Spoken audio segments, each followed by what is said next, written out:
Okay, hi everyone. My name is Shayla Kirschman. I'm a ECS 210 student here at the University of Regina, and for our final project I'm doing something called Draw My Curriculum.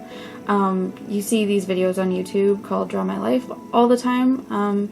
This is basically like a mini version of that. Excuse my awful drawings. They're just something nice to look at as we start on this adventure, which is just going to answer one simple question: what is curriculum?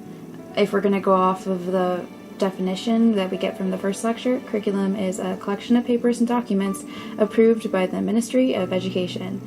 Exciting, right? Well, we're going to see that it's a lot more than that. So I've looked into the official curriculum a couple times for a couple different projects and stuff here at my first few years of education. I've obviously had a couple problems with it. I have always thought that I'm going to be the kind of teacher that is going to teach the way I want to teach, and I'll follow curriculum sometimes, not all the time, and that's not really allowed, so I have this love-hate relationship with it. I love using it to give me a jumping-off point, but I feel restrained by outcomes and indicators that I need to follow. I didn't understand outcomes and indicators when I was younger anyways. I was getting mixed messages from profs and co-op teachers, so I understand a little bit better now. Okay, so now we know that what formal curriculum really is, but there's a lot more to curriculum than just that. There's a lot of stuff they don't teach explicitly from the curriculum, and that's called hidden curriculum. It can be negative or positive.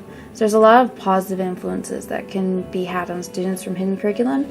If a teacher has a conversation about the student, about a news story, or about their goals, or maybe their family, anything that would help them think and help them grow a little bit as a person, that would be a good positive hidden curriculum. But certain students can be harmful.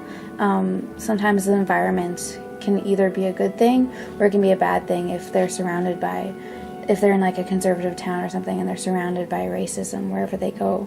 A lot of negative stuff can be shown. There's stereotypes, biases, and discriminations, and they all come from this little thing called common sense. So before ECS, I just thought common sense was something obvious. If I got laughed at for asking something, that's because, duh, it's common sense. I already had a little bit of a negative experience with that because I didn't know some things were obvious to others. And I asked some questions that seemed a little bit stupid to other people. And that meant that I was stupid. And that's not the only negative thing that comes from it. Common sense tells us which people are different from other people and which ones we're supposed to avoid. We pretend we're past racism and we're honestly not. Schools perpetuate all these negative stereotypes. We don't force people to go to different schools anymore because of the color of their skin, but some people can't go to better schools because of their race. It's not just obvious stereotypes. People who don't test well, they're immediately labeled as stupid. They're mocked for not knowing things that are common sense, and their creativity is crushed. We have to move past these boundaries, break down these walls of stereotypes, and see people underneath all the judgments about who they appear to be on the surface. But we've got a long way to go before we can do that. We have to use the resources we have, the formal curriculum to help students, not hinder them, and the physical community to support students in growing. The online community can expose them to new ideas until they're ready to make a difference in this world, or at least the community. And that brings me to where I learned all this, the ECS 210 classroom. This whole classroom was where I learned all about curriculum, and I'm not sure what I learned would have stuck with me if I had been taught in a different place.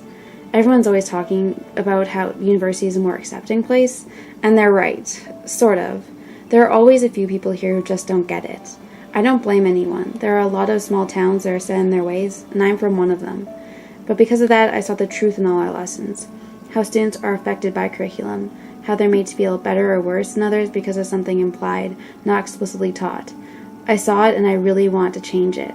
I used to avoid talking to my relatives and arguing against their points, but now I've gotten the courage to argue and the knowledge to debate properly. I'm really happy with how great this class has been, how much it's changed me, and how much it will make me into the kind of teacher I hope to be.